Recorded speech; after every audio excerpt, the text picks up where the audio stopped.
The red shirt devil. Mrs. DM slapped Mrs. Cam's mouth with her hand and shouted, "Open your mouth. I told you to open your mouth so I can feed you porridge." But Mrs. Cam shook her head and waved her hand, while still clasping her hands and begging. Mrs. DM still did not forgive her, glaring and saying, "If you don't open your mouth and eat properly, don't blame me for pouring this whole bowl of porridge on your head." Mrs. Cam's eyes were filled with tears. Mom said she couldn't eat it. "Leave it there and eat it yourself later." Mrs. DM put the bowl of porridge down on the nearby table with a bang and said, "You are my burden. Why don't you just die?" Mrs. Cam cried. She tried to hold the bowl of porridge to her mouth to sip some water. However, it seemed like the porridge was too fishy. She couldn't eat it. She turned her face away, put the bowl of porridge back down on the table, and sobbed. But the old man's tears gradually faded, because Mrs. DM was still staring at him. He glanced back at the bowl of porridge. The porridge was fishy and smelled of slightly spoiled pork. Mrs. DM must have bought spoiled meat, which was inedible, so she cooked porridge for him to eat. The old man thought for a while and then vomited on the ground. Mrs. DM roared, "Oh my God, I can't eat it, and I'm vomiting it. How miserable I am. How stupid are you? Stupid as a pig." Then she rushed forward, grabbed Mrs. Cam's head, used her hand to cover his mouth, and poured the bowl of porridge into his mouth. While pouring, she shouted, "Here, eat! Eat quickly, or I'll kill you." Wherever the porridge flowed, the fishy smell rose up, making Mr. Cam struggle. The porridge water splashed onto Mrs. DM's hand. The witch became even angrier, poking Mr. Cam's mouth with an iron spoon to force him to eat faster. After pouring the bowl of porridge, Mr. Cam had already fainted and stopped vomiting. Mrs. DM glared at Mr. Cam and went to the water jar to wash his hands. Then she put him on the bed. The porridge water was scattered everywhere, making his room smell bad, and she didn't even bother to clean it up. For a long time, Mr. Cam's room had always smelled musty, like a toilet. That smell even permeated his clothes, his hair, and his face. There was no place that didn't smell. That smell made Mrs. DM treat Mr. Cam like a sick cat, so she disliked him even more. So she was lazy to take care of him. Since Mr. Cole died, no one could restrain Mrs. DM. When Mr. Cole was alive, he was healthy and had a violent temper, so he often beat her to cure his bad temper. Now that Mr. Cole was gone, there was no one who could control her. After Mrs. DM left, a few hours later, Mr. Cam woke up. The sticky rice porridge water was on his mouth. He tried to get up, waving his hand to chase away the flies that landed on his face. Near the pool of rotten rice porridge water, he groped for the water jar to wash his hands. But there was not a drop of water. It must have been time for the factory to cut off the water. In the afternoon, I don't know what Mrs. DM did that she forgot to turn on the valve, so now there was not a drop of water in the tank. The rotten rice porridge water, after a few hours of him being unconscious, smelled even worse. Even though he was used to the smell on his body, he could not stand it. He remembered that the old well in the backyard, when Mr. Cole was still alive, this family used to use well water, but only in recent years did they switch to tap water. Mr. Cam crept out to the backyard, lowered the bucket of water into the well to get water to wash up. Duan took the bicycle, parked it temporarily on the fence, then carried the bag of rice he had bought at the district market from the bike into the house. In the damp kitchen, there was a bit of ashes floating around on the stovetop. Duan kicked the pillar hard, several times to get rid of the dust. Then he hid the bag of rice in the corner of the kitchen. Today, Duan only dared to buy a dozen kilos of rice, because he was afraid that Mrs. DM would accidentally find this amount of rice and bring it to Mr. Luke's house for Ba. Ba was Mrs. DM's illegitimate child with Mr. Luke. Mrs. DM had an affair with Mr. Luke and became pregnant with Ba, since Mr. Cole was still alive. At that time, Mr. Cole went away to work for 3 years. When she returned, Mrs. DM hid the fact that she had an affair and had a child with another man. At the end of her life, the whole story was revealed by the villagers. Mr. Cole was so angry that he foamed at the mouth and died. Duan ran out to the water tank to wash his face when he suddenly discovered that the water in the tank was gone. Duan opened the backup water valve at the head of the canal, letting water flow into the tank. Usually when Duan was away from home, Mrs. DM did not pay much attention to the water. Whenever water was released from the pumping station, and no one was home, the clean water would overflow into the tank, which was a waste. Therefore, before leaving the house, Duan usually turned off the main water valve and only opened it when he returned home and saw that there was no more water. While waiting for the water to flow into the tank so he could take a bath, Duan ran into the inner room to ask about his grandmother. The door was half closed and a foul, rancid smell wafted out. Duan wrinkled his nose slightly but pushed the door open. As soon as he pushed the door open, Duan saw Mrs. Cam sitting there, chewing betel. She smiled at him and asked, "Why did your grandson come home early today?" Duan opened his mouth and smiled from ear to ear. Grandma was unusually healthy today. It had been a long time since Duan had seen Grandma DM chewing betel. Duan sat down next to her, made himself a piece and stuffed it into his mouth. While chewing, he frowned and asked Mr. Cam, "What's so delicious about this that I see you keep chewing it? It's so spicy I could die." Old Cam just smiled and said nothing.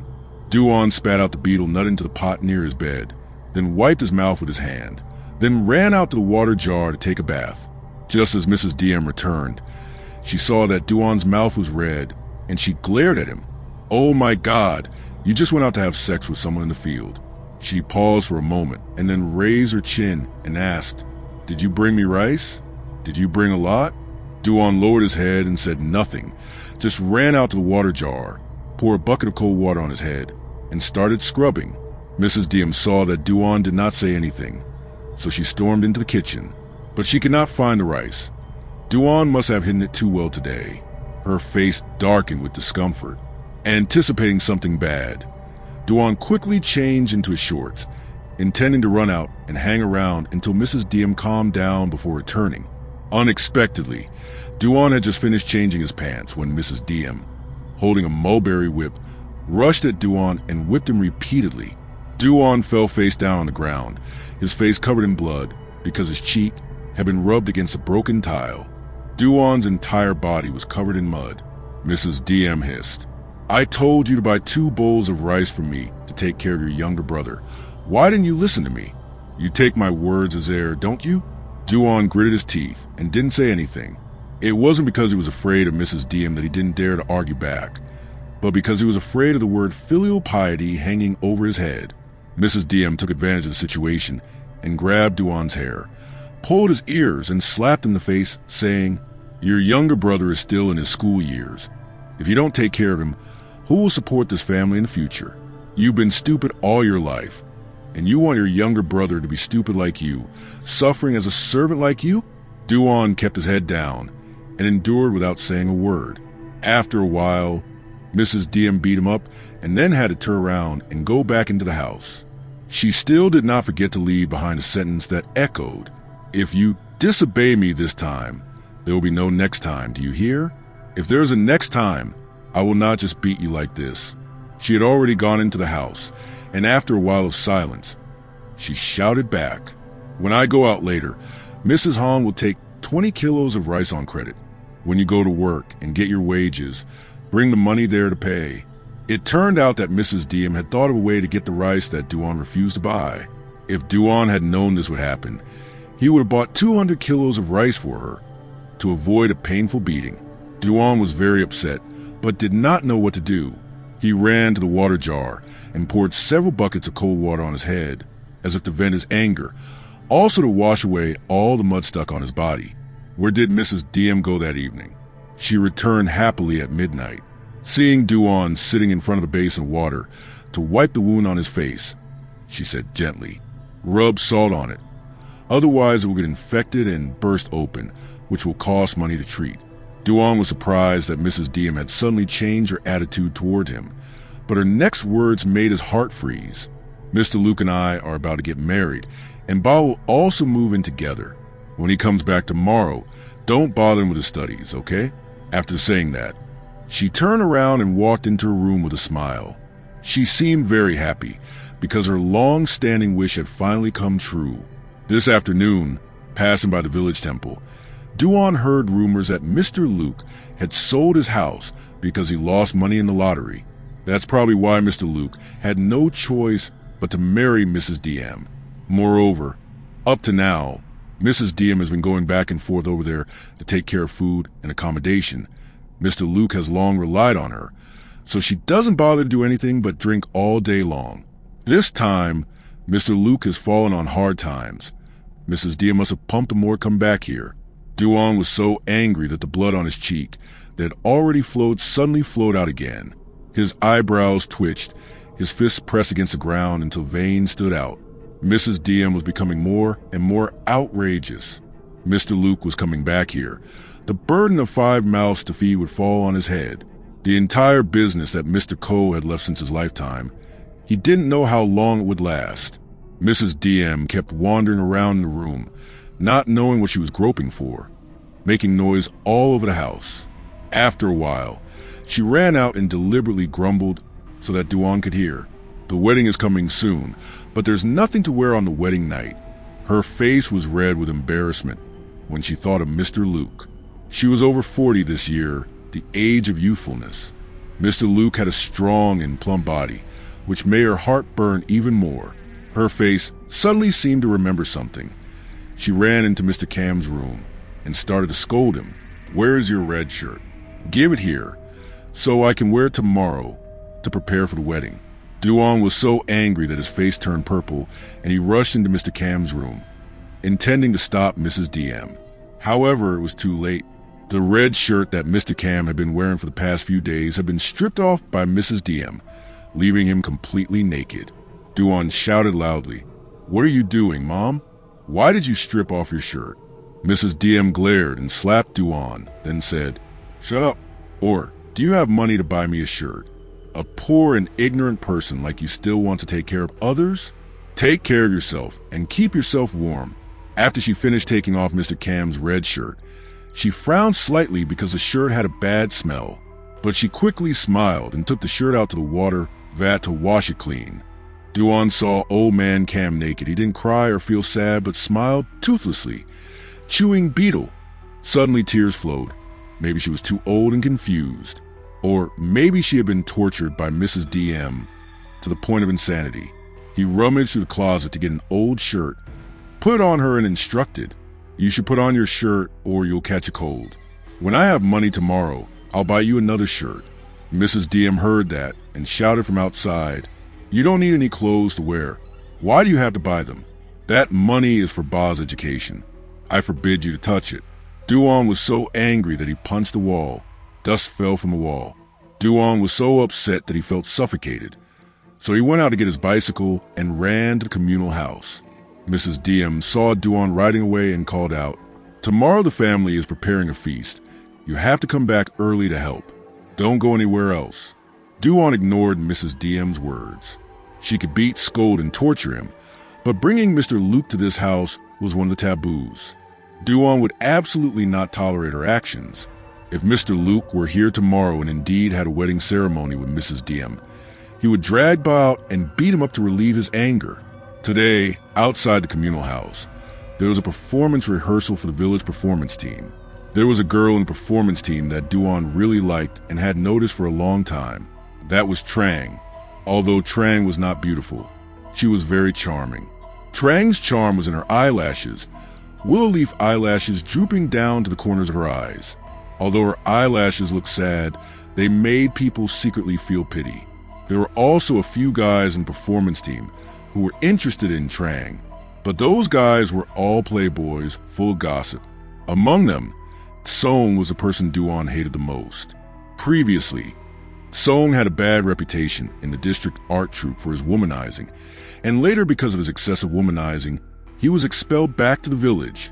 The village was short of people, so they invited Song to practice art and teach the younger ones. Since joining the village art troupe, Song had flirted with Trang many times, but failed. Duan often hung around to talk to Trang, so every time he saw Duan appear, Song would call out to guys in the art troupe to beat him up. Trang knew that Song was not a good person, so she often wanted to stay away. Seeing this, Song thought that Trang ignored him because of Duan. He was furious and beat Duan very badly every time. As soon as Duan rode his bike to the front of the communal house, Duan heard the loud sound of drums and gongs. The young men in the art troupe were performing the play Kwan Am Tiken. When Duan arrived, they threw off their hats and clothes and rushed to the gated communal house to block Duan's bike. Song shouted loudly, "What are you doing hanging around here? Want to tease a good girl? Hit her." As soon as Song finished speaking, he rushed forward and punched Duan in the face. The young men took advantage of the situation and continued to add more. One elbow, another punch, and in no time Duan was dizzy. The village chief hurriedly ran over and shouted, "What are you guys doing?" During the performance, everyone complained of being tired, but now they have the energy to fight so enthusiastically. Seeing the village chief had appeared, Song's group stopped and grinned, saying, "Yes, we thought the boys from the neighboring village would come out and beat them up. Who would have thought?" Song helped Duan up and pretended to be calm and said, "Is that Duan? Damn, why didn't you say anything to let us know? Who would let that happen?" The village chief's eyes were watering, but he thought the young men were right. Around here, several villages were fighting each other. Occasionally, there were also stories of young men from other villages coming to tease and cause trouble, so they were beaten up by the young men of this village to get their revenge. The village chief saw nothing strange about the Tsong group using that as an excuse to beat Duan. He ran over and patted Duan on the shoulder, then said with a smile, "Young men, in the past, when they went to war, bombs and bullets were falling everywhere, and they were fine. Are you okay?" Duan forced a smile, brushing off the dust on his clothes because he had been beaten up by the Tsong group and fell to the ground. So he got dirty. Duan glanced inside and saw Trang still practicing some lines, so he asked the village chief, "How is our art troupe practicing? Uncle, are we about to take a break?" The village chief suddenly puffed out his chest and said seriously, "What do you mean by a break? The village festival is in a few days, but you haven't even finished half a play yet." Then he criticized the young men. "It's all because you guys are lazy. Otherwise it would have been over long ago." Duan regretfully walked away with his bike. He turned his head back, intending to look at Trang before leaving. Just as Trang turned her head and saw Duan, she happily ran over. "Brother Duan, have you been here long?" Song was afraid that Trang would cling to Duan, so he darkened his face and said, "It's very late. Hurry up and practice, so you can go home. Trang, come in here with me." Trang hesitated, as if she didn't want to go. She whispered to Duan, "After I finish practicing, I'll go by the village guardian temple. Meet me there." Trang slipped a small piece of paper into Duan's hand. Duan hurriedly put it in his pocket, blushed, and got on his bike and sped home. Trang saw that Duan had already left, then bowed her head shyly and walked into temple. When Duan got home, the lights were off. Perhaps Mrs. DM had gone to sleep. Looking over Mr. Cam's room, Duan saw that she was still awake. The hurricane lamp flickering at the head of the old man's bed had never gone out, because his room was hidden in a dark corner all year round. Duan saw that old man Cam was naked. The shirt he put on her before had disappeared somewhere. He chose another shirt from the closet and put it on her and asked, "Why didn't you put on a shirt? Why are you still naked like that? Where's the shirt I put on you just now?" Old man Cam kept smiling, then suddenly said, "Give me back the red shirt, my child. I only wear red shirts." When old man Cam spoke, it was like a cold wind blowing through Duan's body. Duan suddenly felt a shiver, but tears welled up in his eyes. Duan gently flattered her. "Tomorrow, can I buy you a new, more beautiful and more expensive red shirt?" Duan mentioned the red shirt deliberately, speaking loudly to see if Mrs. Diem, who was sleeping, would wake up and curse. But there was no response. Mrs. Diem must have been fast asleep. Duan held the old man's hand and chatted with him, waiting for the long night to pass until it was time to go to the village shrine to meet Trang. Duan talked to Mrs. Cam as if he was talking to himself. As for Mrs. Cam, she kept chewing betel. Red liquid kept flowing from around her mouth. Every now and then Duan had to use a handkerchief to wipe her mouth to get rid of the dirt. Smelling the strong smell of betel juice, Duan said, "Tomorrow I will go to the back garden to cut a new bunch of areca nuts for you. This areca nut has been left for a long time, and it smells very bad." Estimating that it was time for Trang to finish her performance practice, Duan excitedly stood up and greeted Mrs. Cam. "Okay, I have something to do and have to go. Go to bed early or you'll be tired." After saying that, Duan went outside to close the door and bolted to reduce the wind in Mrs. Cam's room, then took his bicycle and went to village shrine to meet Trang. Inside the room, Mrs. Cam suddenly stood up and opened the door a crack to watch Duan's figure. The old man stopped laughing. Suddenly the red slime in his mouth fell out. Alas, that was not the betel nut that he usually chewed. But unexpectedly it was an eye that had been chewed to pieces, along with a long line of flesh and blood stuck to it, as if he had just lost a treasure. Mr. Cam hurriedly rushed over to pick up the eye, stuffed it in his mouth, and chewed it greedily as if he was afraid someone would fight over it. He sat down on the edge of the bed and laughed absent-mindedly like before. The room returned to silence, only the crackling sound coming from his mouth. Duan rode his bike to the end of the village road and saw Trang looming at the gate of the village shrine. But Duan was not happy because he discovered that not only Trang was there, but also Kong.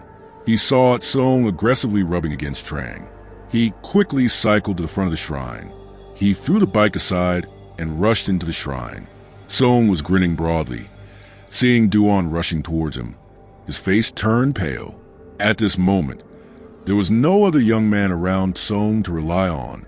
Normally, Song would bully Duan just because he relied on the crowd. Now, alone and helpless, Song's strength was not as good as Duan's. Because Duan was tall and strong, his body was full of calluses, his shoulders were stubby and muscular. Song was just a weak, small artist who practiced opera all day, so he could not compare. Seeing Duan getting mad, Trang tried to resist him, so Song immediately said something to ease the embarrassment. "Did Duan go to the temple play?" "I just finished explaining the play to Trang, so I came back here." Seeing Trang scared and even tearful, Duan swung his fist into Song's face. "Get lost!"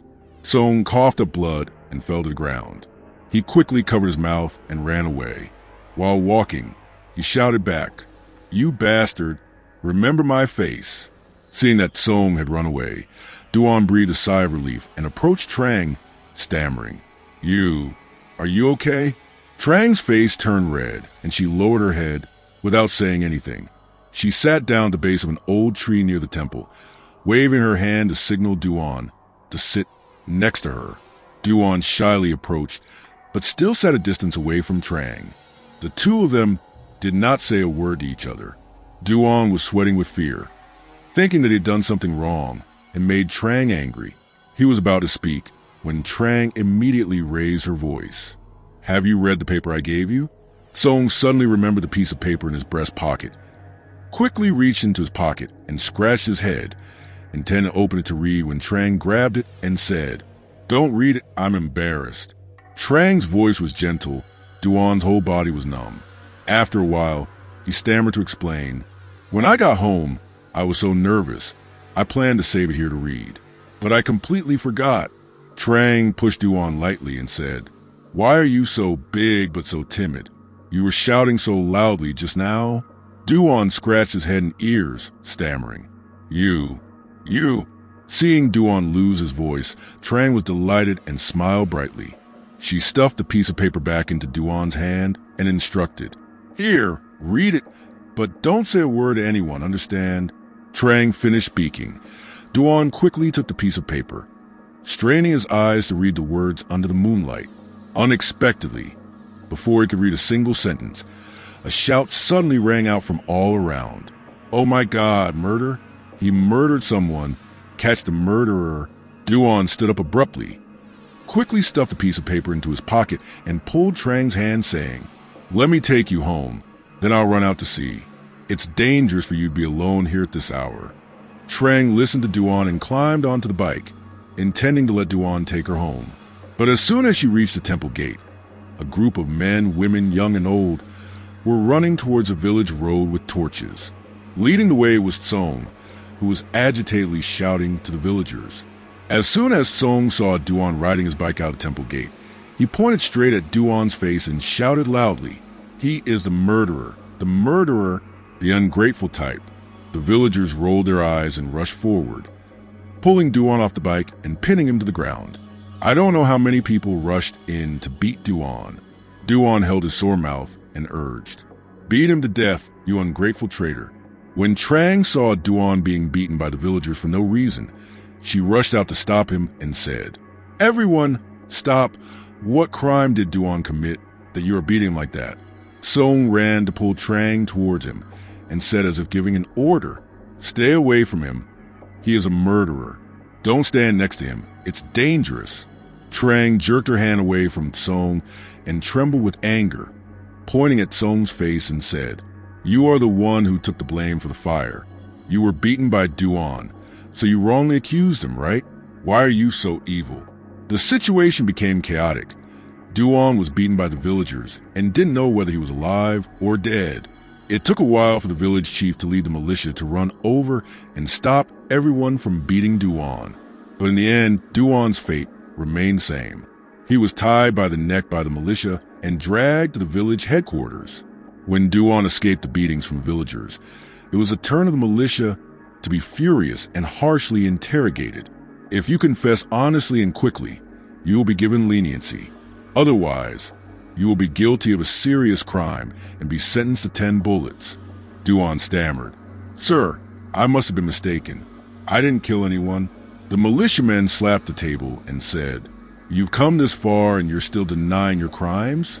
Duan was bewildered and still didn't understand why he was suddenly beaten to death by the villagers. He hadn't even reached the village headquarters yet, and now he was being forced to ask for his confession like this. It was only a while later that Duan realized what had happened. Mrs. Diem was dead. His biological mother, who had always been so spiteful towards Duan, was dead. And obviously, Mrs. Diem's bad reputation was known throughout the village and alleys. Now that she had died so miserably, the number one suspect was definitely Duan, without Song needing to provoke him. All the crimes were already placed on Duan's head. Mrs. Diem died in her bedroom by being strangled. Not only that, her eyes were also gouged out. Her eye sockets were deep and black. At the scene, people saw scattered objects. There were signs of her resistance. So someone must have killed her, not committed suicide. The motive for the crime in the village was none other than Duan. Not only that, the torment of Mrs. Diem was also dug up by some villagers to accuse Duan. I heard, when Mr. Ko was still alive, he had an affair with a distant cousin and was discovered by Mrs. Diem. At that time, Mrs. Diem was pregnant with Duan. Since Duan was born, Mrs. Diem remembered that story and hated him very much. This Mrs. Diem also wanted to take revenge on Mr. Ko, so she slept with Mr. Luke and gave birth to Ba. That story made Mr. Ko so angry that he coughed up blood and died.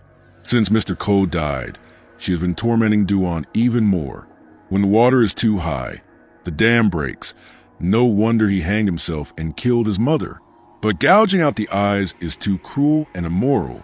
After all, she is my biological mother, and yet, who told Mr. Ko to beat Mrs. Diem so much when she was alive, so that when she died, Mrs. Diem would torture Duan. It's all about killing each other because of family matters. Isn't that miserable? The villagers' words reached Duan's ears. It made him realize why people insisted that he was a murderer. The village chief tapped the table and focused, then said, "I heard that your mother was preparing to bring Mr. Luke and his illegitimate son, Ba, home. Was it because of this that you got angry and killed her?" Duan shook his head and stammered, "No, sir, I didn't." The village chief slapped the table and shouted, "Where were you when the murder happened? What evidence do you have to deny your crime?" Duan was so angry that tears flowed down his face, and he said, "Yes, I went to the village temple. You were the one who made me stay there." Duan had just finished speaking when Song suddenly rushed in from the crowd of villagers outside the headquarters and shouted, "That guy is lying, uncle. He went to the communal house last night, then went home and killed his mother. Then, still not yet over his madness, he ran to the temple and hit me, his mouth still blabbering. If not him, then who?" As Song spoke, he pointed the side of his mouth that was as swollen as a guava, showing the obvious evidence of Duan's brutality. He didn't know how to get revenge. What happened made him take the opportunity to vent all his anger on Duan. He was determined to use this obvious evidence to force Duan to admit to murder before he would be satisfied. Duan was both crying and laughing just because of his punch. Now Song used his evidence to convict him. After hearing this, some villagers believed that Song's argument was correct, that after Duan killed Mrs. Diem, he still had not run out of murderous blood. So he went to the communal house to beat Song so hard that his mouth was blown away. The surrounding people were gossiping. Someone picked up a rock and threw it at Duan, cursing. "You are an immoral person, and you still have the nerve to deny your crime. I'll kill you." The rock was like a huge thing thrown into the calm river, causing the water to boil. The villagers rushed into the village headquarters to assault Duan. The situation was so chaotic that the village chief was also crushed and his face was pressed to the ground. The village chief shouted in fear, "Where are the village militia? Protect the murderer and escort him to the commune headquarters quickly, or the villagers will beat him to death." Fortunately, Duan's body was like a pot of copper in a stone mortar, and no matter how much he was beaten, it was useless. Despite all the elbows being thrown at his face, Duan remained calm, only slightly stunned for a moment before being dragged away by the militia. Duan was taken away. Song stayed by Trang's side and added, "This guy killed his mother and gouged out her eyes, an extreme crime. Whoever was unlucky enough to marry him would have lost their entire life." Trang was absent-minded, treating Song's words like a buzzing hornet in her ear. She sympathized with Duan's fate of having a mother, with a cruel temper. She also sympathized with him for falling into such a miserable situation. Trang's father, Ong Han, heard the news and was also told by Song that Trang had feelings for Duan. So he was very angry and forbade Trang from ever seeing Duan again. Otherwise, he would disown her and not consider her his daughter. Duan was locked up at the commune headquarters for a day and then taken to the district police for investigation. I don't know what happened next, but when Mrs. Diem's funeral was over, Duan was released. The village chief set up a loudspeaker at the front of the communal house, stating that the investigation results had concluded that Duan did not commit any crime. Everyone pay attention. The district police have had clear investigation results. The real murderer who killed Mrs. Diem has not been identified yet. But there is one thing. The police investigation has confirmed that Duan is not the murderer.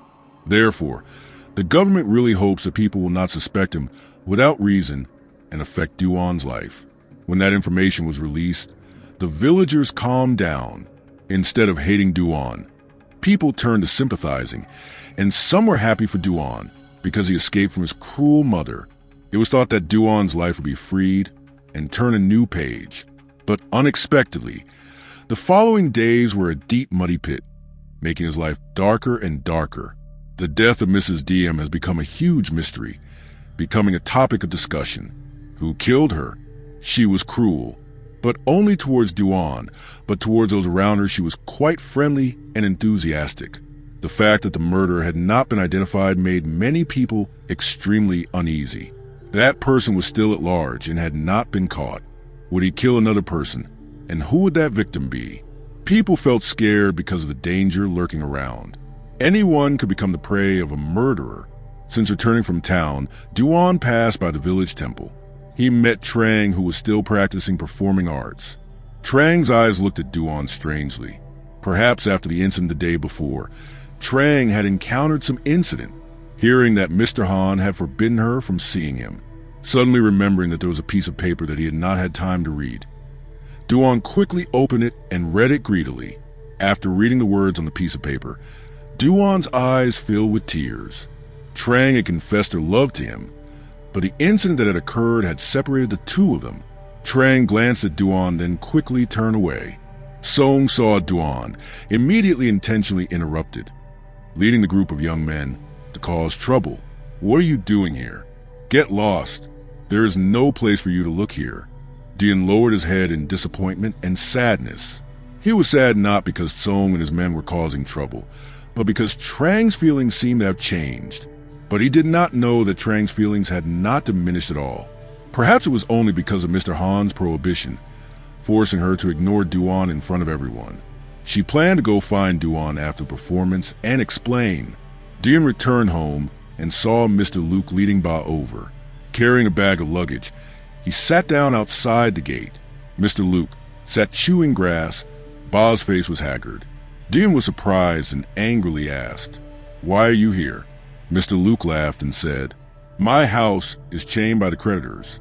Now I'm going to my wife's house. Are you going to forbid me?" Duan pointed out to the field and said, "You go out to the field to live. Which house is your wife's house?" "Nonsense." Mr. Luke stood up straight. His muscular back extended and rushed towards Duan threateningly. "Diem and I are about to get married, but unfortunately she dies. She is half my wife, and my child and her are sitting here. My child must go back to her mother's house." Mr. Luke pointed at Ba and said in a harsh voice, "This man's house." Duan suddenly widened his eyes and punched Mr. Luke straight in the face. Seeing the fight, the neighbors started peeking to listen to the story. Mr. Luke knew there was a commotion, and seeing that Duan was still angry, he gave in. "I saw that you had just come back from the camp, so I didn't bother you. I'll come back tomorrow. If you don't let me in, don't blame me." After saying that, Mr. Luke pulled Ba away. Ba was bewildered and said, "Why don't we go in, Dad?" Mr. Luke grumbled, "Ask your crazy brother." Then Mr. Luke and his son disappeared. Duan tiredly pushed the gate into the yard. Suddenly remembering Mrs. Diem, he ran to her room first to ask about her, but when he opened the door, he couldn't see Mrs. Diem. She had gone somewhere. Duan suddenly thought that he had been out of the house for a few days. Surely his aunt or uncle knew about it. So they brought Mrs. Cam back for a few days to take care of her. He sat down on the bed and fell asleep. He didn't know when it was dark. Duan woke up feeling sad and not interested in cooking. He thought of Trang. His whole body was gloomy, and he covered his face and cried. Duan swung his fist down on the bed and growled, cursing Song to vent his anger. "Song, you and I have no grudge. Why do you insist on making things difficult for me?" "Trang." Duan was covering his face and crying when suddenly he felt a hand patting his back and asking, "Why is your nephew crying like this?" Duan raised his head and saw Mrs. Cam. She was chewing betel and smiling gently. Duan quickly wiped away the tears on her cheeks. He spoke in a covert manner. "There was a speck of dust in my eye. I didn't cry. Grandma, have you eaten yet?" The old lady just nodded and sat down and laughed absent-mindedly. Duan thought that the old lady was confused, so he didn't know if she had eaten or not. He still ran down to the kitchen as usual, bringing her food and water. Every day, Mrs. Diem forced Mr. Cam to eat, but he refused to eat. But the food was cooked and brought up by his nephew. He ate every meal. Sometimes he even ate 2 bowls and drank a sip of soup. It's not that he couldn't eat. It's just that Mrs. Diem mistreated him too much. Duan thought about Mr. Luke, then thought about Ba. He sighed. Well, Mr. Luke was a bad person, but Ba was known to be obedient and studious. After all, he was Duan's half-brother. Thinking about Ba's future fate, if he followed Mr. Luke, he probably wouldn't be anything. He then told Mrs. Cam, "In a few days, Mr. Luke and Ba will probably come here to live. We have to give them a room in the house." "Sir," Mr. Cam suddenly asked, "do you like living with them?" Duan honestly replied, "When my mother was still alive, she wanted to marry Mr. Luke. I was so angry. I hated him too, but now he is so bad, and Ba is my younger brother. It is not good if we do not let them stay." "Sir," Mr. Cam chewed betel and said, "Do not let them stay?" He only said one sentence like that, and then fell silent. Duan did not understand what he meant. After eating, Duan cleaned the dishes and brought them down. Mr. Cam's eyes followed his nephew's back, and then showed a vicious look. When the ivory-white moonlight hung above the bamboo, the chirping of the frogs gradually stopped. The art troupe scattered, each going their separate ways, returning home. Song saw Trang walking alone, intending to flirt playfully, but suddenly a pair of very heavy hands held Song down and dragged him into the bushes. He did not see the person behind him, but he had the feeling that although the person was thin, he was very strong. He screamed, "Who is it? Who is dragging me?" But there was no sound of kicking back. The other hand disappeared. He sat up in confusion and saw no one. Looking towards the end of the village road, Trang had gradually disappeared at the end of the field. Perhaps Song wanted to chase after her, but couldn't keep up. He stomped his feet and cursed and left, still feeling confused. At the head of the village, Trang had just cycled past Mrs. Han's tea shop. Mr. Luke was lying cross-legged on a hammock, sighing as he looked out the village road and saw her passing by. He immediately jumped up and ran out to block the road. Trang was surprised when Mr. Luke blocked her way and asked, "Uncle Luke, what are you doing?" Mr. Luke opened his eyes and said, "Tell Duan that if he doesn't let my father and I stay, then every time you pass by here, you won't be able to handle me." Old Luke was afraid that he would not succeed in threatening Duan. So when he heard that Duan and Trang had feelings for each other, he immediately wanted to use Trang as bait to scare Duan. He threatened for a while and then let Trang go. Trang was breathing heavily in fear and did not dare to stay long. She suddenly remembered that she had to go see Duan to explain, and conveniently told him about the matter of old Luke causing trouble with her. From the beginning of the village road, turn left through a cemetery, then past a duckweed pond to reach Duan's house. Trang's house was in the opposite direction to Duan's house. This village had 3 roads connecting to each other. The convergence of 3 village roads was where Mrs. Han's tea shop was. When she arrived in front of Duan's house, suddenly an owl from somewhere swooped down and landed in front of Duan's house. It stared at Trang, not making a sound or moving. It seemed like it wanted to guard this house, not to cause trouble. Another shadow passed by, and another owl appeared. In its claws it held a very large rat, about the size of a cat. The rat squealed like a pig.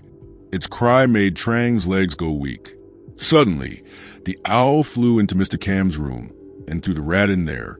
The rat's cry immediately stopped. The owl staggered and flew out in fear, landed next to the fence, and looked at Trang with curiosity. Trang shook her head for a moment and dispelled the thoughts in her head about the image she had just seen. She raised her voice and shouted, "Mr. Duan, Mr. Duan, are you home? It's Trang." Trang called twice. The door opened. The lights turned on. Duan rushed out of the house as fast as a rocket. Seeing Trang parked her car outside the gate, Duan said, "Trang, why did you come here at this hour?" Trang pouted. "You're asking me that question again. Are you going to invite me to a drink?" Duan woke up, hurriedly opened the gate, and invited Trang into the house. Trang led the bike into the yard, put the legs on the stand, then walked over to the bamboo stall to light a teapot as naturally as if it were her own home. While making tea, Trang said, "Just now I saw an owl carrying a very big rat. It grabbed it and threw it into the old lady's room. Hurry up and go in and see, or the rat will destroy everything in there." After hearing that, Duan panicked and ran into Mrs. Cam's room. But it seemed like she was asleep. Her back was turned to the wall, and her breathing was gentle. Trang also looked in and saw that nothing was wrong, so she breathed a sigh of relief and said, "That rat must have run out. I was so scared just now when I saw the owl it threw in. I was worried that something had happened to her. Looking at that rat scared me to death." Seeing Duan absent-mindedly, his eyes still filled with sadness, Trang pinched Duan's hand, making him scream in pain. "Who hurt? Why did you pinch my hand?" Trang rolled her eyes lovingly and said, "Why did you look at me at dusk and then leave? Did you misunderstand me again?" Duan laughed happily and asked, "So you were teasing me? I thought you were." Trang pulled Duan's hand to signal silence so that Mrs. Cam could continue sleeping. She said absent-mindedly, "My father didn't want me to see you, so in crowded places I had to pretend not to notice." Trang suddenly changed the subject and asked about Mrs. Cam. "But she seems to like wearing red clothes. Every night I cycled past here, I saw her wearing red clothes. Do you cycle past here often?" Duan asked in surprise. Trang nodded. "Ever since you were arrested and taken to the district, I brought food and water over every day, but it's only been 2 days. Because every time I brought food over, she didn't eat it. The food was moldy from the night before, and she didn't even touch it with her chopsticks. So from the next day, I didn't bring it over anymore, because I thought someone had brought food for her. After that, when I had free time, I only came over to see how she was doing." Duan suddenly choked up with tears because Trang was suddenly so nice to him. Trang saw Duan staring at her and blushed slightly. In the quiet space, The two of them gradually moved closer to each other. Duan gingerly held Trang's hand. Trang pretended not to know what was going on, leaving Duan alone. Both of their faces were red. An awkward atmosphere enveloped them, making them both silent. Suddenly, Trang remembered that it was late. She couldn't stay too long, so she interrupted to remind Duan. Just now, I was passing the village entrance. Mr. Luke blocked my way and scared me. He said that if you didn't let him in, he would cause trouble. It sounded like Mr. Luke wanted to cause trouble. You have to be careful. From tomorrow, I will take the back road to avoid Ms. Han's tea shop. Not seeing Mr. Luke anymore. Duan heard that and turned pale with anger. Trang felt Duan's hand tightening, clinging to her hand. She cried out, "You're holding my hand so hard." Duan quickly let go, stammering, "I'm sorry, because I'm so angry with Mr. Luke." Trang bowed her head and said, "It's late, I have to go home.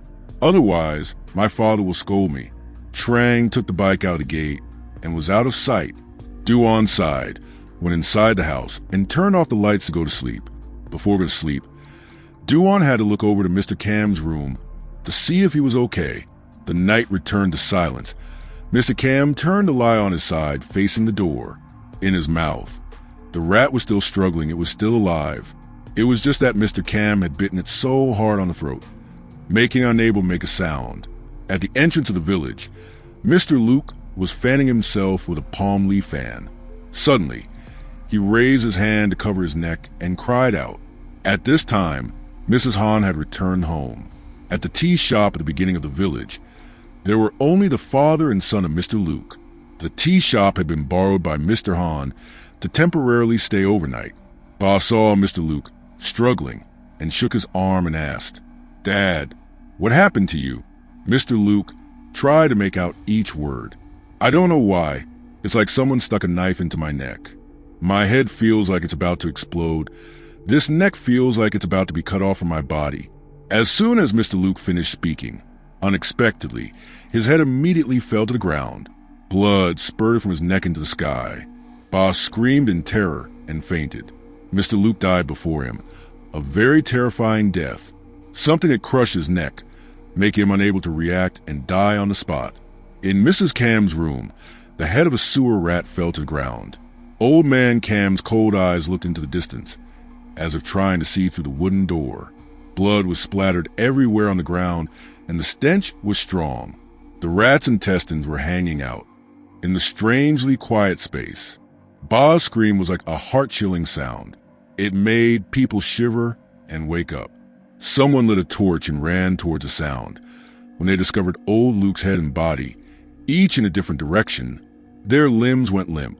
More and more people appeared and gathered. They had to temporarily use a piece of thin mat to cover old Luke's body and head to avoid being shocked.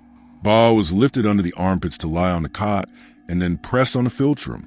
After massaging that point for a while, Ba woke up. He was filled with tears and begged the villagers like a madman, "Uncles, please save my father. Please save my father." Ba seemed to be very panicked. He kept talking nonstop. People kept advising him, but to no avail. He kept muttering that his father's head suddenly fell off. His father cried out in pain, and then his head fell off. At first, no one believed it, but then someone had the courage to open the mat and look at the marks on Mr. Luke's neck, and then they believed that what Ba said was true. This village had been peaceful for a long time, and it wasn't in the middle of nowhere, so there couldn't be any wild animals. But Mr. Luke's neck was torn open as if something had torn it off. It was like when someone bit a piece of flesh and tore it off. A machete couldn't have made such a terrible mark. Everyone was talking, and someone who had heard strange stories from all over told them. I heard that in a certain village, there was a demon that appeared and killed people like flies. The people in that village didn't dare go out at night. Instead, the demon ate animals alive. People had to find where it was hiding and kill it to end the disaster. That's a possessed demon. No one in this village had just died, so how could there be a possessed demon? And possessed demons are the kind that kill people when they're sleeping. But according to Boy, his father's head suddenly fell off. Or did someone cast a spell? Nonsense.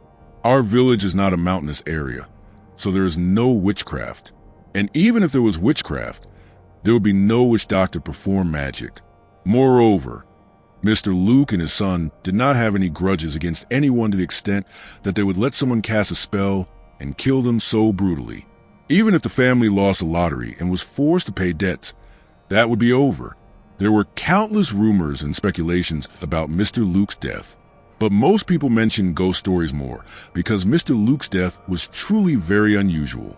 People took pity on Mr. Luke and buried him in the field. After Mr. Luke's funeral, only Ba was left alone. Ba had no place to stay.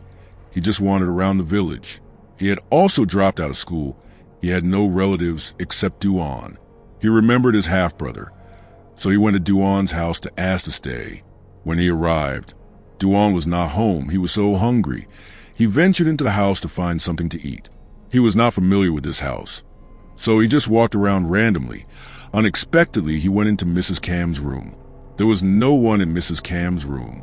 He didn't know where Mrs. Cam had gone. Ba searched everywhere, from the wooden cabinet where Mrs. Cam kept her clothes to under the bed, under the table. Then he suddenly discovered a red box with a yellow happy character on it. In the countryside, there are some places where people often have a box to store the wedding gifts of a couple after the wedding, kept for many years. Perhaps this was a wedding box kept from when Mrs. Cam was young. Ba was so curious and hungry, he wanted to search everything, so he opened the box wide. Inside the box was a red dress, probably Mrs. Cam's old wedding dress. The strange thing was that the shirt was still very bright in color, even though it had been through many years. The old man must have kept it very carefully. Next, something round was sticking out from under the red shirt. Ba lifted the red shirt, but unexpectedly discovered something terrible. He covered his mouth with his hand and ran out the door in horror.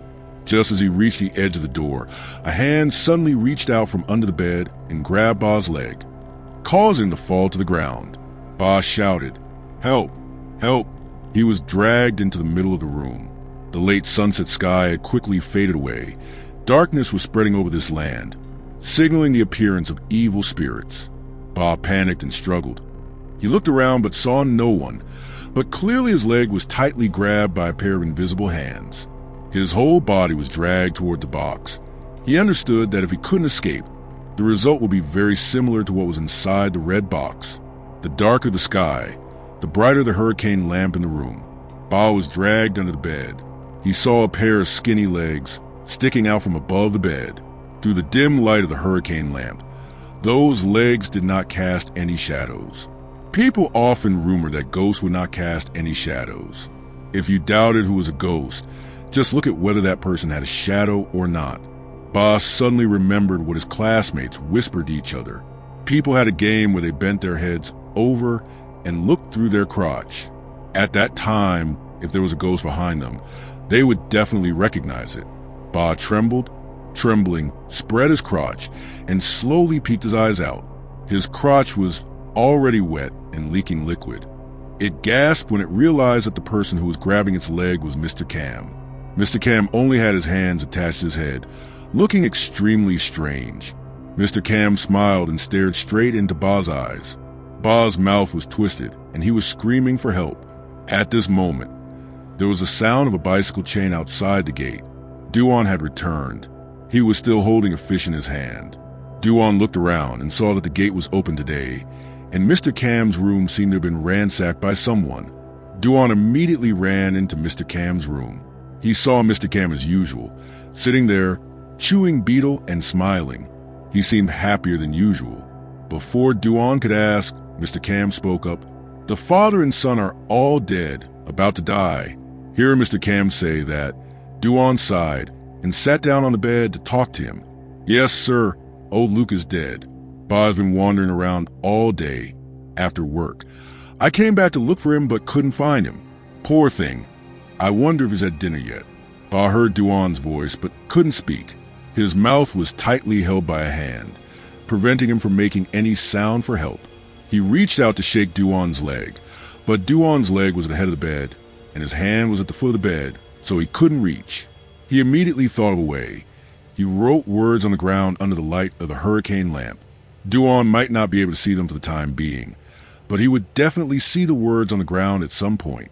When Duan had just finished his monologue with Mrs. Cam, he stood up and was about to go out when suddenly his face showed surprise. On the ground were a few words. "I am Ba. I am locked under the bed. Mrs. Cam is a ghost.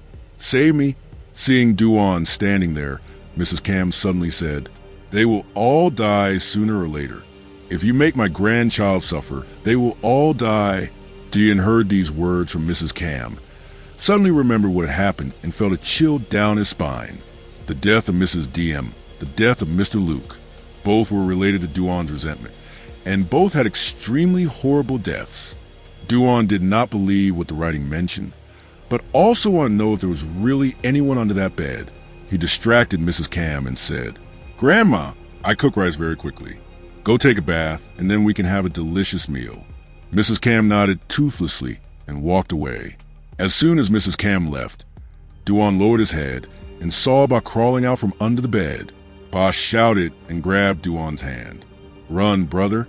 Don't die now." Ba insisted on pulling Duan's hand. He was afraid that if he went to the main gate, he would be discovered, so he dragged Duan around the back garden. Unexpectedly, he made Duan witness a terrifying scene. Old Lady Cam came to the edge of the old well, suddenly jumped into the well.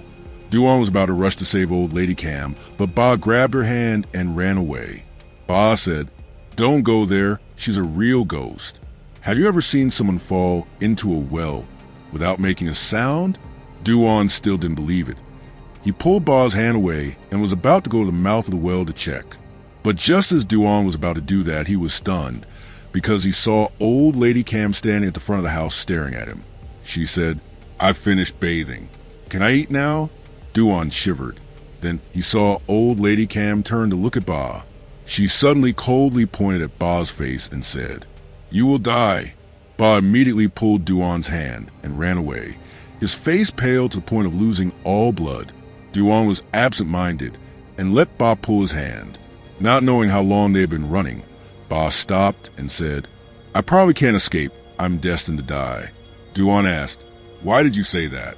The old lady was very close. "I felt that. I felt my neck hurt a lot. Before my father died, he also said his neck hurt, and then his head separated from his neck." Ba's eyes filled with tears, and he told Duan everything. Duan thought about it. The death of Mrs. Diem must have been because she had mistreated Mr. Cam and tortured him. The death of Mr. Luke was also because he had come to cause trouble and threatened him, causing Mr. Cam to find out. In fact, Mr. Cam had died a long time ago without him knowing. She had died in the well behind the house. Remembering the time when Mrs. Cam started behaving strangely, it must have been the day Mrs. Diem took off the red shirt from Mrs. Cam. She must have died at that time. Duan did not know why she died in the well behind the house, but it must have been related to Mrs. Diem. Her soul died while wearing a red shirt and was angry and wronged, so she turned into a demon. Right after she died, Mrs. Diem had to receive punishment from her soul.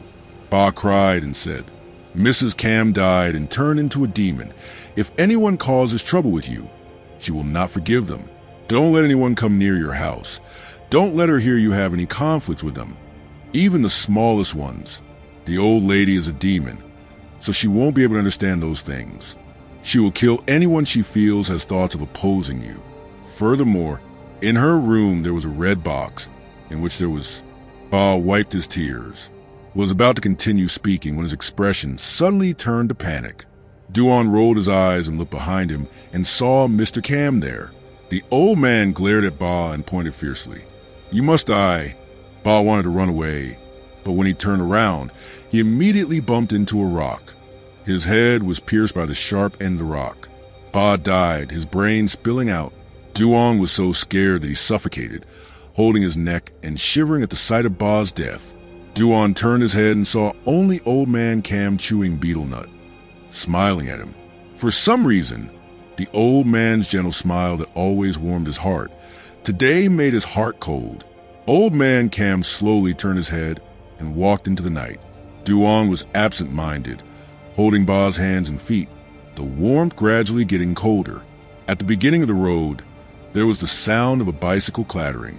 Duan hurriedly hugged Ba's body and hid in the bushes.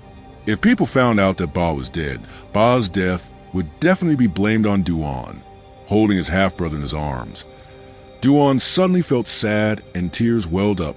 The person riding the bicycle unexpectedly turned out to be Mr. Honorable Mr. Han, was carrying a bag of pig feed, and saw the roadside was red and scattered everywhere, and there was a white residue. He immediately said, "Oh my God, who slaughtered buffalo and cows here, and left brains and blood all over the place like this? I have to ask which family butchered buffalo and cows, and buy their tripe to taste a good wine." Mr. Han used to be a drunkard, and his eyes were dizzy, so he mistook the blood on the road for blood from people butchering buffalo and cows, and didn't think deeply. He was about to continue cycling when Mr. Han was stopped by a call. Uncle Han, are you free? I'd like to invite you over to my house for a drink." The person calling from afar was Kong. After Mr. Han heard this, he immediately rode his bike towards Song to chat. He asked, "Is that Song? Oh my God, call your father-in-law. Tomorrow I'll marry my daughter to you. We can drink together every day." Song scratched his head and ears. "Stop joking with me. Uncle, Trang doesn't like me." Mr. Han rolled his eyes. "Are you worried about Duan again? That ragged guy is not worthy of my daughter. I'll come over tomorrow and give him a good beating. He won't dare to come near Trang again. I'll stab him to death." Song was very happy, but pretended not to believe. "Oh, well, when you sober up tomorrow, you'll forget right away." Mr. Han affirmed, "I have a pair of gold bracelets. I just bought them for the mother at home. Take them as a token. If I don't come over tomorrow to scold Duan, you can take them and spend them." Song then burst out laughing and took the gold bracelets. Then he pulled Mr. Han back to his house to eat and drink. Duan was very angry after hearing that, but suddenly remembered what Ba had said before he died. Whoever appeared near Duan's house and had a conflict with him, that person would be harmed by Mr. Cam. If Mr. Han really came to Duan's house tomorrow, his life would be in danger. Duan immediately thought about how to stop Mr. Han. After burying Ba, Duan went to Trang's house. He wanted to tell Trang the whole story, but when he got to Trang's house, he stopped and hesitated, because what he was about to say was too absurd. Would Trang believe him, or would she think he was crazy? He then turned at Song's house and thought of another way. When he arrived at Song's house, Song was wheezing and drinking with Mr. Han when Duan rushed in. Song saw Duan coming and immediately stood up and asked, "What are you doing here?" He still remembered Duan's beating the other day, so he was very cautious. He thought that Duan had come here to find him to cause trouble. Contrary to Song's thoughts, Duan lowered his voice and looked at Mr. Han and said, "Yes, Mr. Han, today I want to come here to tell you something. The matter between me and Trang."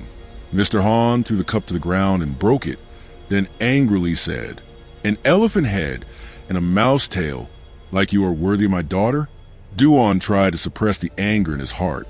He said, "I know that too. So today I also want to inform you, I will never meet Trang again. I just need you not to come to my house to bother me. I'm afraid the villagers will gossip. The villagers are old, afraid they can't stand the gossip." Mr. Han nodded in satisfaction. "If you say so, then why should I make things difficult for you?" Duan said, "Then I thank you I bothered you to drink." Duan turned his head and walked away. Mr. Han patted Song on the shoulder and said, "So, tomorrow I won't have to go to his house to curse anymore. Give me back the gold bracelets." Mr. Han stretched out his hand to the man, his mouth still praising. "That guy is as stupid as a cow, but he knows how to be sensible." Song's eyes kept rolling. He hated Duan for stealing Trang's feelings, stealing Trang from him. Who wanted things to end so easily?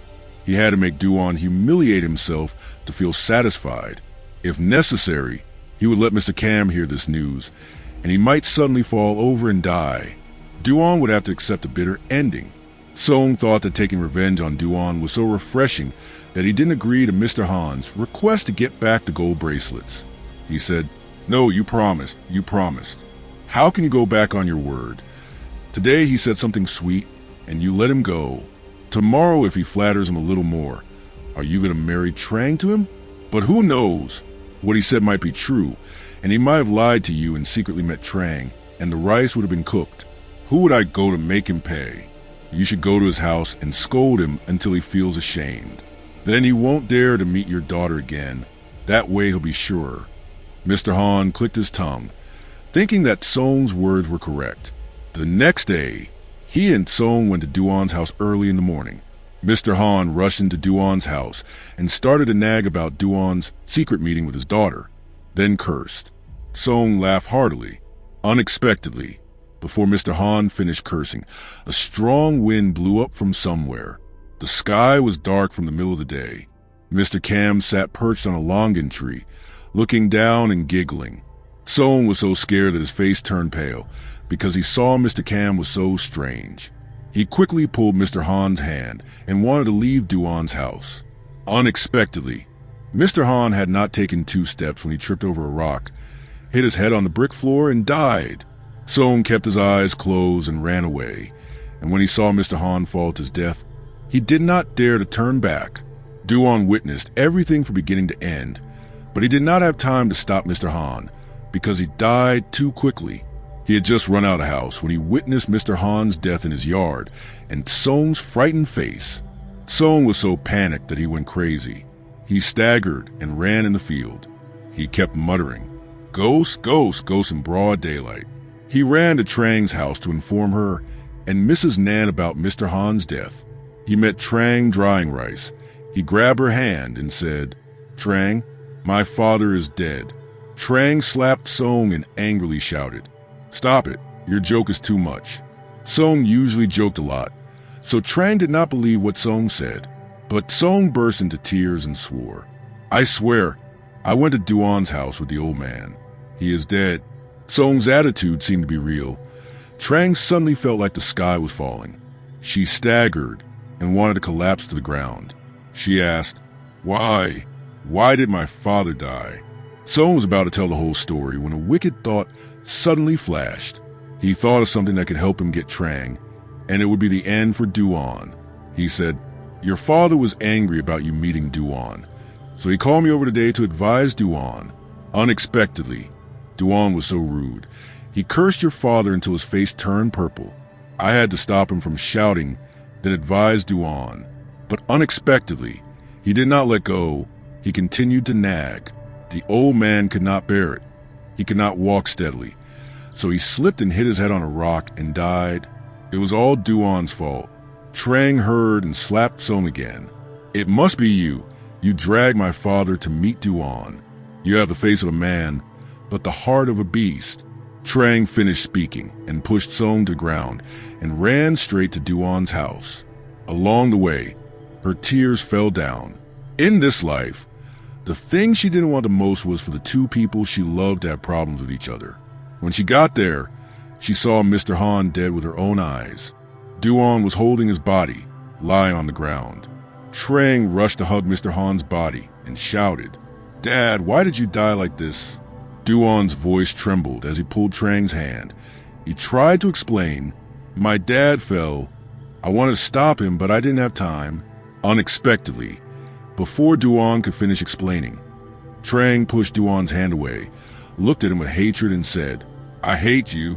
I will never forgive you." Trang hugged Mr. Han's body and struggled to drag him back. Duan rushed out to help her, but when he just touched Mr. Han's body, Trang slapped him, then pointed at his face and said, "Get your dirty hands off my dad, you beast." After saying that, Trang continued to drag Mr. Han's body to bring him home. Duan stood there, rooted to the spot. He did not expect things to develop to this extent. His death came too quickly. Duan thought that everything had been resolved, but Mr. Han still did not listen to him, and still came here to cause trouble with him. Duan did not know that Song had instigated Mr. Han and made things worse. Everything with Trang was considered over. Mr. Han's funeral was held right after that. Song acted very considerate and took care of Mr. Han's funeral like a family member. Trang felt that she was wrong in treating Song when he informed her of her father's death. She always felt guilty towards him. After the funeral, she looked at Song with different eyes. When she saw Song taking care of Mr. Han's funeral, she thought that what she had thought about Song before must have been wrong. Song was not that bad. A few days after Mr. Han's death, Trang did not want to eat or drink, just sad. Only Song often came to ask after her and was very attentive. One day, Song came to see Trang and gave her a pair of gold bracelets. Song said, "Before he died, your father left me these gold bracelets as a token. He said that his only wish in this life was for me to marry you. If he had not fulfilled that wish, he would leave the gold bracelets with me as a token. Now that he has passed away, I only kept them because I respected him in the past. Now I am returning them to you. I am about to leave here." Song's words suddenly made Trang feel scared. She felt that Song's departure would cause her to lose something very big. Remembering Mr. Han's wish when he was still alive, she covered her face and cried. Song saw that his plan had come true. Trang was moved. He immediately pretended to put the gold bracelets on the table and turned away. He tried to walk slowly to wait and see if Trang would fall for his trick. As expected, Trang could not escape Song's trick. As soon as Song's foot stepped out of the door, a soft hand grabbed his hand. Trang's soft and weak voice rang out, "Marry me?" And so Song's wedding with Trang was set. After all the tricks, Song had completely taken over Trang, both physically and mentally. The news of Song's wedding with Trang was spread throughout the village. Duan heard the news and collapsed to the ground, sick. Old man Cam sat on the edge of the bed, his eyes absent-minded. He asked, "Do you like her very much?" Duan's eyes filled with tears. He turned his face to the wall and nodded silently. Duan was in so much pain that he could not speak. Not physical pain, but pain in his heart, the feeling of the long, cold night. Without Trang, Duan's life seemed to gradually lose its vitality. On the day Trang got married to Cam, in the bridal chamber, only Trang was left sitting quietly in front of the mirror. She recalled the memories with Duan on this important day. Perhaps she could not forget Duan because she considered him her first love. Until now, she was still uncertain whether her feelings were right or wrong. But the image of Mr. Han's death flashed by, causing Trang to hold her hand tightly and no longer regret. Just as Trang was about to step out of the wedding hall, Duan appeared behind her. Trang was startled when she saw Duan. Duan was wearing a groom's outfit, similar to what Song was wearing. Trang asked in surprise, Why are you here?" Duan was silent. His smile was lifeless. His face was extremely sad. Then he explained everything as well as the origin of all the misunderstandings to Trang. Trang was startled to understand everything, and even Song's trick was quickly discovered. She felt disgusted and scared when she knew that her life was about to fall into the hands of a cruel and ruthless person like Kong. But before she could get out of her thoughts, Duan stood at the door and said, "In the next life, I will wait for you. Tonight is the day you get married and also the day I die. If you still love me, then come to my house tonight." After saying that, Duan disappeared into the crowd. Trang was scared and ran after Duan. "Brother Duan," but Duan was not there. Trang did not know that, from within the crowd, the tall Duan suddenly transformed into the face of a wrinkled old woman.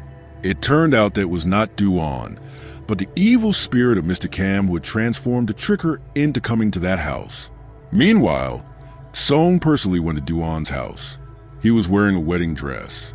Song heard that Duan was sick because of a broken heart. He immediately wanted to give Duan a blow, maybe make Duan go crazy from then on. He sat near the edge of the bed, curled his lips, and shoved a wedding invitation into Duan's hand, then said, "Today is the day I marry Trang. Without you, it will be so fun. Remember to drink to celebrate." He laughed heartily and left, leaving Duan with the utmost resentment. Duan must have been in so much pain that he wanted to die and come back to life. Duan tried to get up and revived after Song's provocation. He didn't want to surrender. At least he could see Trang happy on her wedding day. Duan took his bicycle, then cycled around to the back village road. He wanted to attend Trang's wedding quietly, so he didn't take the main road. Unexpectedly, Duan's decision caused a separation of yin and yang. Trang ran from the main road of the village to Duan's house. The two of them were on different roads, but had the same wish. When they arrived, Trang didn't see Duan anywhere. only saw the house open and in ruins. She saw Mr. Cam sitting in the room, ran to hold his hand and asked, "Grandma, where's Mr. Duan? Please let me see him. If I don't see him, I will die." Mrs. Cam looked at Trang and smiled, affectionately saying, "Follow me." Mrs. Cam waved at Trang to follow her. Trang followed and saw him leading her to the back garden. Mr. Cam pointed at the well and said, "He is cleaning the bottom of the well. The bottom of the well has not been used for a long time, so we have to clean up the fallen trash. Call him." Trang's heart clouded her reason. She thought it was real and stuck her head over the mouth of the well. Mr. Cam's eyes were cold. Her eyes gradually became vicious. She muttered, "My good grandson, I will give you a beautiful bride forever." A devil bride. Mrs. Duan rode his bike halfway, suddenly remembered that he should have a gift for Trang on the wedding day. He turned his bike back to go home. The back village road looked out into the garden, and the well was clearly visible. At that moment, Duan saw Trang standing at the edge of the well. Old man Cam was slowly approaching her. Duan was scared and threw the bicycle aside and ran toward her. He shouted, "Trang, don't run." Trang heard Duan's voice. She turned around and saw old man Cam's pale face. He had revealed his true form as a demon. Trang's mouth was wide open. Her heart almost stopped beating. Her whole body fell headfirst into the well. Duan rushed forward and grabbed Trang's leg. The well's mouth was slippery with green moss, causing to fall down with Trang. The sky thundered and lightning exploded, and the smooth surface of the well returned to silence. The love between a man and a woman has brought people to the underworld, living and dying together. Fate can only be in the other world. Duan and Trang have died. The two of them may not have a happy ending together, but they can die for each other and die together.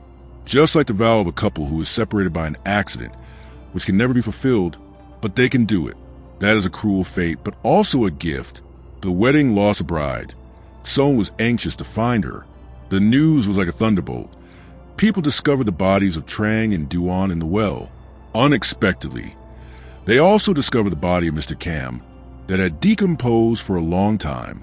It was also because of Trang's disappearance that Mr. Cam's death was discovered. The villagers were shocked when they realized Mr. Cam they still saw every night. It turned out that he was just a ghost. Song also went crazy when he heard the news of Trang's death. He was as dumb as a lost soul. So this was his punishment, becoming a madman who no longer knew the world. From then on, people kept seeing Song wandering from village to village, digging through trash to eat leftovers like an animal. Some people felt sorry for him and occasionally gave him food. But Song lived a miserable life. Then came the day when people discovered that Song had died on the street, without anyone burying him. Out of pity, people covered him with a thin mat, sending Song to the underworld, becoming a ghost who died on the street and was not worshipped. As for the house where Mr. Cam and the two people Duan and Trang lived, rumors began to spread that it was a place where ghosts and demons lived. Anyone who came near that house would be in trouble, even being taken away in the middle of the night. Some people passed by there at night, and the next day they were found dead in the well. Others passed by without any problems, saying that there was a man and a woman who guided them and protected them. Therefore, there's a rhyme that says, "Please God, let me meet a boy or a girl. To escape the life of lying in a coffin, do not meet an evil old red devil. Then go down a deep well and become a lonely soul." Hungry Ghost. The story ends here. Thank you for listening.